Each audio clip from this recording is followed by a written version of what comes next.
36 days elapsed between when he decided to attack Daily Wire and Jeremy by purchasing Stop Big Con and when he called Jeremy to tape him. Y'all knew I couldn't do it. Y'all like, man, look, I'm getting so tired of this, but I have to do it, guys. I'm sorry. I have to do it. Now, we've checked out Steven Crowder. We checked out Jeremy Boring, reading the entire contract for 2.5 hours. It's about 4 hours. 4 hours because I took a nap. It was 4 hours. He broke that thing down. We checked that out. And then we checked out Steven showing receipts, like crushing a building with receipts. He had recordings and everything. And then we seen Candace Owens call Steven Crowder a little old bitch. Said, you acting like a biatch, is what she said. That's what I heard. Well, folks, I'm sure many of you have seen the controversy that has broken out between, I would say, our former friend Steven Crowder and those of us here at the Daily Wire. Either this has to stop, or I'm going to have to stop. And it makes me sick to my stomach. I know that my business partner, Jeremy Boring, has made him sick to his stomach as well, because we had always considered Steven a friend. I was Steven's first lawyer. I helped negotiate his contract with Fox News, going all the way back. There's got to be at least over a decade. And Steven and I had always been very friendly. I know Jeremy was even friendlier with Steven, had counseled him in very rough times.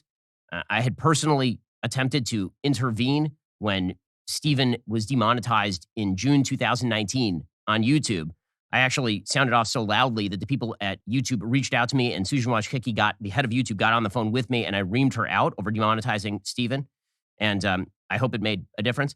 You know, look, I think that's... Wow, that's two people that said that they went to YouTube figureheads and gave them that business over Steven Crowder. Also, man, these guys are heavyweights. I did not know that they were this big. Pause. I didn't. Ben Shapiro was his lawyer and helped him negotiate contracts with Fox? Come on, bruh. Come on. They had a friendship for more than a decade? This right here runs deep, man. It runs deep. I'm glad we're checking this out. This is crazy. Okay, let's see what he has to say, because clearly he's pissed off. Well, he always look upset. That's one thing about Ben Shapiro. I don't care if he's happy or not. He's going to look upset. I think it's because of his eyebrows. He got really thick, real thick eyebrows. Steven is an incredibly talented comedian. I also think that what he is doing to my friend Jeremy Boring right now is one of the most disgusting things I have ever seen in politics. It really is one of the ugliest things I've ever seen. In order to understand what's happening, I think you have to understand a couple of things. So for those who missed the story, basically, we offered Steven a term sheet, a non-binding term sheet. A non-binding term sheet is exactly what it sounds like. It is a list of terms for a proposed negotiation for a contract. And then negotiation happens, then you come to a final contract. That is. You know what? I'm glad Ben is telling it as a boss. He's not telling it as someone who signed the contract. I'm sorry for stopping it while he looked like he's high or something like that. But he's not telling the story from another content creator who signed a bad contract. He's telling the story from the side of a business partner of Jeremy Boring. So, and a lawyer who understands the contracts a lot more. You know what I mean? Is what a non-binding term sheet is. His agent had solicited us to make him an offer. This is when he was in his closing days with the Blaze. And so we sent him over a non-binding term sheet for $50 million over the course of 4 years, with an additional 2-year option at $25 million. That is, as it sounds like, a lot of money. But we thought that Steven is worth it, because Steven is, again, an incredibly talented guy with a very, very large following. And if you want to hear the actual terms of the term sheet, all you have to do is go to the description on this particular video or head on over to YouTube, and you can see my business partner, Jeremy Boring, read the terms word for word.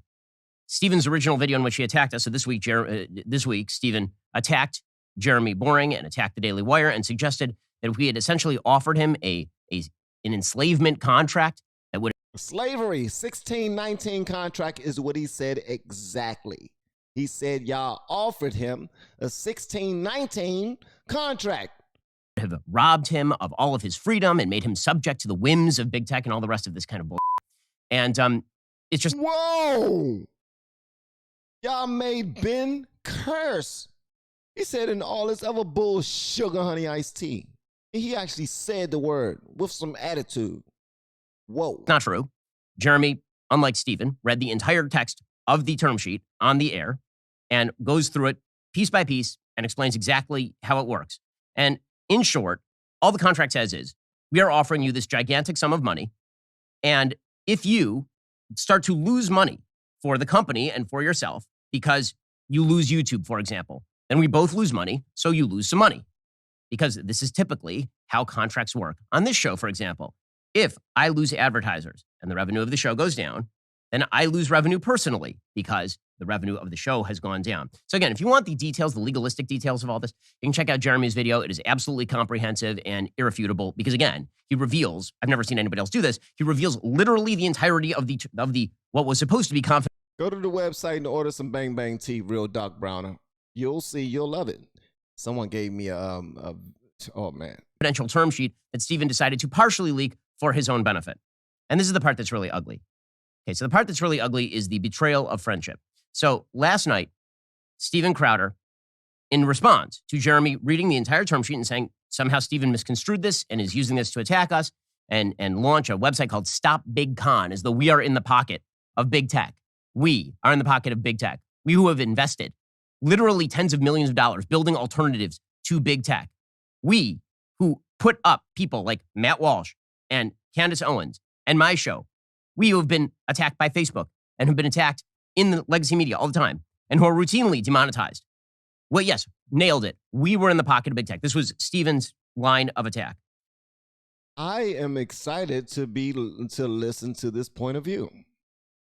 I really am. I really am. Some people might feel like, yo, he didn't point you out, so this isn't your business. Well, he clearly said that Jeremy is his business partner and he helped with all of the negotiations of contracts and he's a part of the bigger side. He's not just somebody that signs off. He's actually a part of the people who put those contracts together and signs off on them before they go out to the talent. So he's far bigger than just a content creator. This is nuts, man. I love it. And supposedly, this line of attack came from that term sheet, right? The idea was that the term sheet was doing the work of big tech because the term sheet suggested that if he got demonetized from YouTube and we both lost money, that he would also lose money.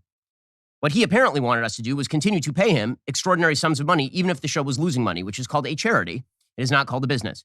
The hardest thing to do in the conservative movement or anywhere else is to, one, run a successful business, and two, make a difference. We here at Daily Wire do both things. In fact, we try to generate a profit so we can continue to make a difference. And it turns out when you lose money, you don't actually have the wherewithal or the resources in order to do things like spend enormous quantities of money making What is a Woman by Matt Walsh, or making The Greatest Lie Ever Sold by Candace Owens, or funding the investigative reporters who shift the Virginia gubernatorial race by uncovering what happens in Loudoun County, or put out good information each and every day to rebut the evils of the Biden administration, or spend the millions of dollars it takes to sue the Biden administration to stop the OSHA vax mandate, or any of that kind of stuff. That costs money. And in order to make that money, you have to run a business. So you can't run a charity for your hosts. That's what I was saying when we were looking at the Jeremy Boring video. I'm sure a lot of you might not really agree with me, but business is business, man. Like, they are in the thick of it. They are in the business of making money so that they can do more to further their cause. And if you believe that their cause is valid, then you will understand fully what he's talking about. Now, and they all have their own sets of boundaries that they're willing to cross. That's what it all comes down to. Boundaries of what we're willing to do in order to get this money. Some of them want to play the game, say, look, YouTube has rules. We are going to follow the rules, but we're still going to shake some trees. We're still going to put our message out there. We're still going to walk as a movement. We're going to move like we're in like a movement, a full out movement. But Steven Crowder's like, no, I'm not succumbing to their rules that they make up daily. They might have rules today that we sign in for, but tomorrow they might just hear me say something or see me look a type of way in one of my videos, or the wrong person might complain to them and they can just shut me down completely. And then I'm out of the money that y'all promised to pay me. And also I'm out of any side ventures because y'all now own my likeness. Anything that I do that brings in any type of money, y'all own it.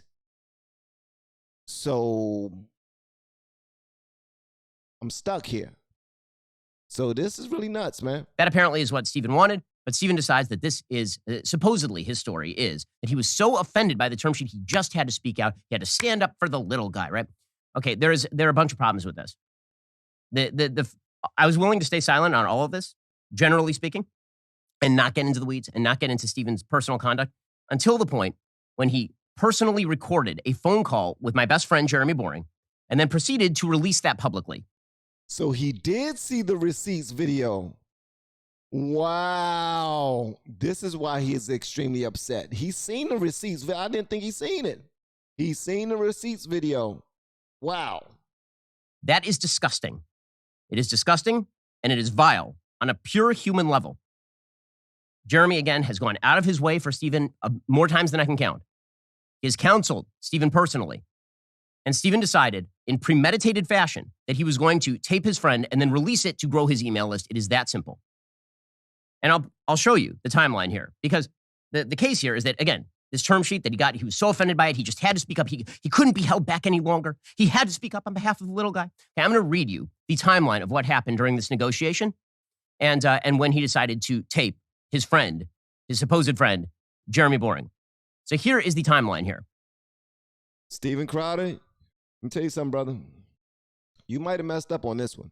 When Candace Owens gave her spiel, I told her, after she called you a biatch, that she might have messed up, that you are coming for her because you have no cut cards whatsoever. You don't care about getting dirty. All right? Neither does she. She's going to fight you back. You know, it might be a good fight, but for us content creators, it's beautiful. Keep the drama going. I don't mind that. But you are up against a lawyer whom you said is probably the smartest person you know. Ben Shapiro right now is in his lawyer bag. He is laser focused on shutting you down because he believed that his friend was taken advantage of. Yeah, it's on and popping now, bro. October 5th, 2022 is when we sent Stephen the supposedly evil term sheet. So evil. So you would imagine that if the term sheet was that evil, October 6th, he couldn't have held back. How could you guys do this? It would be just October 5th is when we sent him this term sheet offering him $50 million over 4 years plus a 2-year extension for $25 million. You know, basketball player type money. On November 2nd, Stephen called up Jeremy and said, I want $30 million a year and a bunch of changes to the term sheet. I'm not going to redline the term sheet. I'm not going to edit the term sheet. I just want you to send me a brand new offer. On November 6th, 4 days later, remember, this is after he's already sounded off. He's got the term sheet. He's had it for a month. November 6th was election night. You'll recall, if you're a Daily Wire fan, Stephen Crowder appeared on our election night coverage. Everything was very friendly. Everything was very chummy. Everything was great.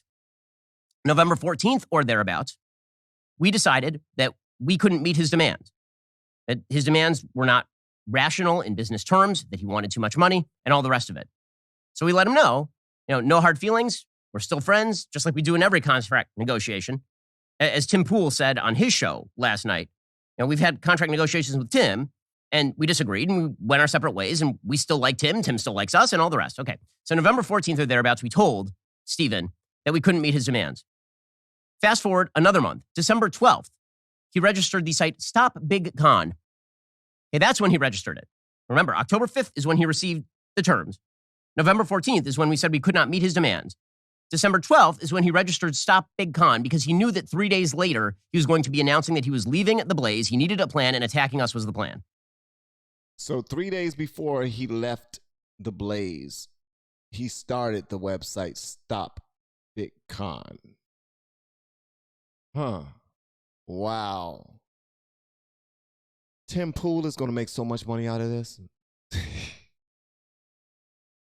I see. Hold on. This is my thing. Listen. I keep on hearing y'all say money isn't everything. Money isn't everything. Okay, check this out. I didn't know it was this much money in that arena to be able to pay these guys this much money. How are they able to pay these guys this much money? These are social media influencers. I know they're bigger than that, but they're social media influencers.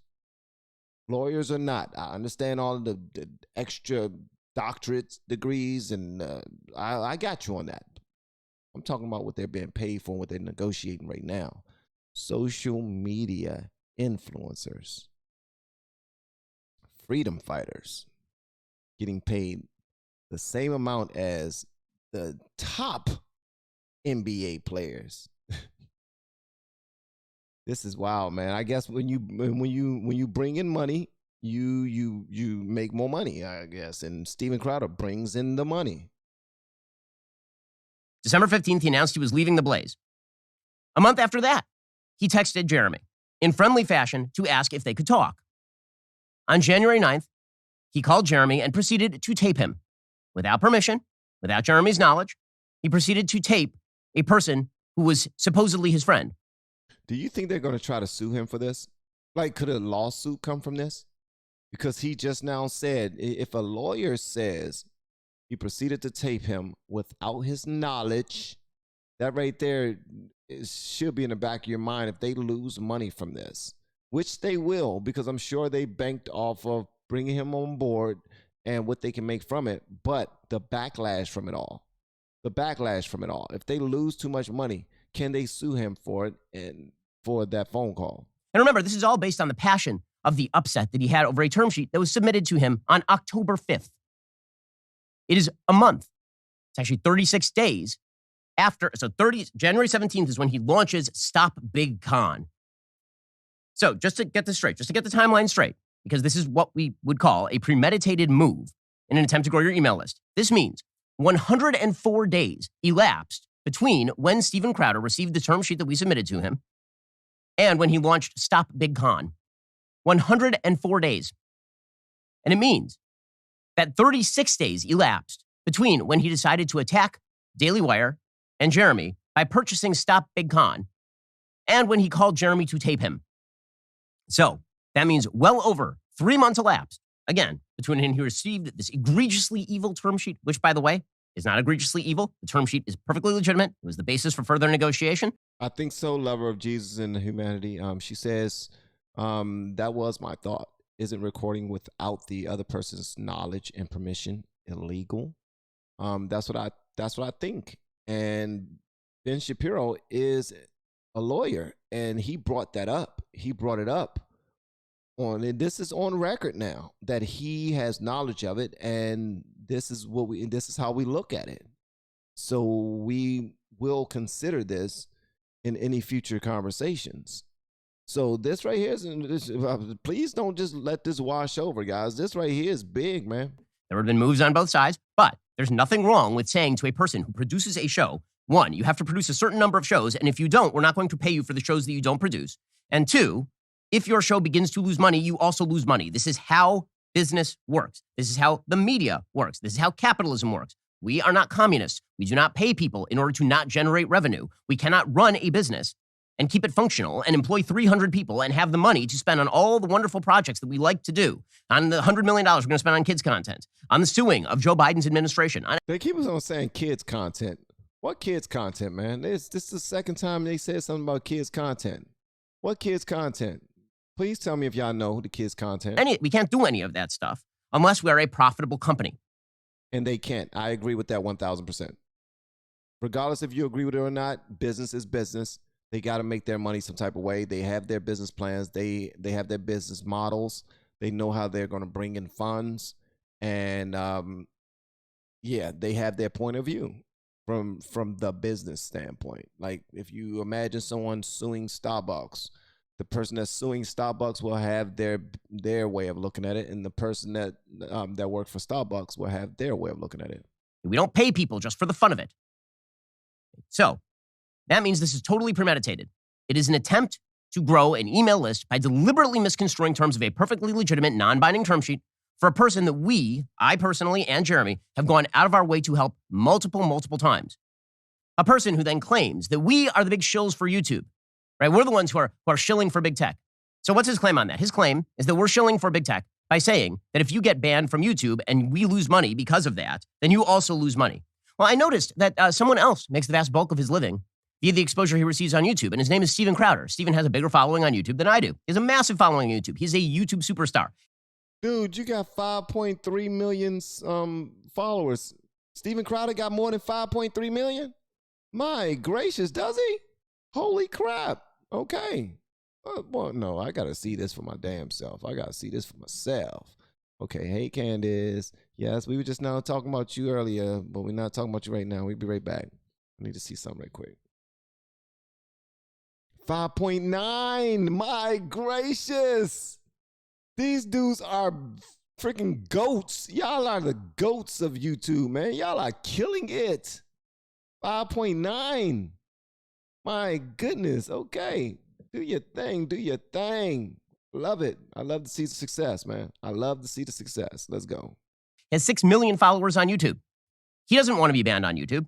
By the way, he doesn't have to be demonetized in order to continue. The demonetization does not mean that he doesn't indirectly make money on YouTube. The exposure he receives on YouTube allows him to push people to Mug Club. He knows this. This is why he has a pissed off YouTube segment, which is smart. Right? He does the same thing on his show that I do on my show. Exactly the same thing. You will hear me on the show when I discuss COVID. I'm about to say a bunch of things I can't say on YouTube. So head on over to Daily Wire Plus and subscribe and hear the rest of it. Steven does the same thing. He says, I'm going to have my piss off YouTube segment in which he avoids saying the things that will get him permanently banned on YouTube, but directs people to his site. So is he a shill for big tech? Is he a shill for big tech? Because if he were really not a shill for big tech, apparently, he would just say whatever he wants any day. He would just say it any day. And if they knock him off, they knock him off. But he's not doing that because he's not a moron. Okay. What do y'all think about what he just now said? For all of my people who are stumping for Steven, I want y'all to let me know how y'all felt about that right there. He said something specific, very detailed, very specific about how they say right now that I plan on talking about this, but since that gets me in trouble on this platform, come on over to Rumble. Come on over to Daily Wire Motion or whatever it is. I don't know what their social media platform is. Come on over to Truth or come on over here. And Steven Crowder does that too. He says, come on over to Mug Club or come on over to wherever he's telling people to come on over to so that they can speak the way that they want to speak to the people that they want to speak to. So, yeah, man, listen, to me so far, he's making great sense, but he is speaking from his side. He's not speaking from Steven's side. He don't care to understand Steven's side. He's speaking as the lawyer and friend of and partner of the company that's against Steven. No, that Steven is against. Steven's not a moron. He apparently is just a bad person who tapes his friends and then releases the tapes for personal gain. I'm personally insulted by Steven's behavior here. I'm more insulted. It has nothing to do with me because he hasn't actually said anything about me. It has to do with you don't get to attack my best friend and suggest that my best friend is some sort of shill for big tech when we spend every day, literally every day in this business, attempting to fight big tech and to win. When you spend every day trying to bring good content to people who can't get it in a lot of other ways and build a business, who go out of our way to make offers to people for tens of millions of dollars so they can continue to promote, to provide the content that you want. Tens of millions of dollars to people like Steven Crowder. I don't see a lot of other people walking across the table to make this offer to Steven Crowder. When Ben Shapiro gets mad, I don't believe it. Like, he just seemed like a guy who just don't get upset, and he tries to. I'm really upset, guys. Believe me, I'm upset. I don't believe it, brother. I don't believe it. You know, but the passion is there. I understand it. The easiest thing to do in our particular industry is to attack your friends and make money off of that. The hardest thing to do in our industry is to win at business and to win against the left, and those two things are simultaneous. Because if you lose money, you can't keep operating and fight the agenda of the left. You know, it makes me nauseous to be talking about this, honestly. It makes me sick to be talking about this. I'm sad for Steven that very okay. He feels the necessity to plan for months, apparently, to attack his friends, to try to grow an email list in the most cynical possible fashion and tape his friends on the phone and then release that public. Who does that? Who does that? Is that something you do? I mean, let me just ask you on a personal level. Have you ever done that? Have you ever taped your friends? Is that a thing that you do? That you do. He just cut it off right there. He was like, "Man, that's it. Just cut it off right there before I go off on this dude because I'm upset. Crowder I'm does pissed, a I'm video. peeved. I'm pissed. I'm peeved. I'm upset. I'm ready to fight. Like, no, let me at them. Let me at them. Let me at them. Let me at them." No, that right there was Well, folks, I'm sure dope, man. I like different perspectives when it comes to this topic here. So my apologies to you if this is something that you don't want to see over and over and over again. But I'm learning a lot from it. I believe others are learning a lot from it. It may seem like we're just, we're just constantly discussing some other man's pockets. You know what I mean? Some other man's bank account. That's not the case right here. It's much bigger than that. Like, we don't know if there's any type of lying going on here about people's intentions. Like, are they really intending to help more people, or they just want to get to more money? Do they want to take advantage of the biggest stars and just feed their own pockets? I mean, because you always gotta. Although I appreciate this content that's coming from Ben Shapiro, I always judge or second guess the dog that's carrying the bone. Okay, and if we're talking about a lawyer who is best friends with the Daily Wire, I doubt he will have anything negative to say about the Daily Wire. He's in too deep, period. So every single thing that he will have to say will be in support of him and his side. The same exact thing that came with Jeremy Boring. The only difference between them, all of them, are Steven Crowder is trying to paint it as if he is standing up for the little guy. So it's all about what y'all believe. Okay, that's all. But I like covering this because it helps me out. It helps me gain some understanding. But feel free to chime in as much as y'all want to. Say whatever y'all want to say. Love y'all, man. I appreciate y'all hanging with me all the time. I see y'all in the next video. Make sure you hit the like button if you haven't already, and the notification bell just in case you haven't been receiving notifications. I've been hearing that lately. And don't forget to ask me about Bang Bang Tea. Okay, go to the website. Believe me, it's dope. And the information I send you from the website, respond. That is me. That is not a bot. That is me. Okay? You can ask me any question. I'll answer that. But come over here and ask about that. Love y'all. See you later. Bye.